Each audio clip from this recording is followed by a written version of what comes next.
भारताचे एक सार्वभौम समाजवादी धर्मनिरपेक्ष लोकशाही गणराज्य घडवण्याचा व त्याच्या सर्व नागरिकास सामाजिक आर्थिक व राजनैतिक न्याय विचार अभिव्यक्ती विश्वास श्रद्धा व उपासना यांचे स्वातंत्र्य दर्जाची व संधीची समानता निश्चितपणे प्राप्त करून देण्याचा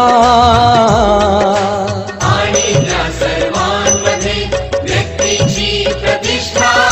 व राष्ट्राची एकता आणि एकात्मता यांचे आश्वासन देणारी बंधुता प्रवर्धित करण्याचा संकल्पपूर्वक निर्धार करून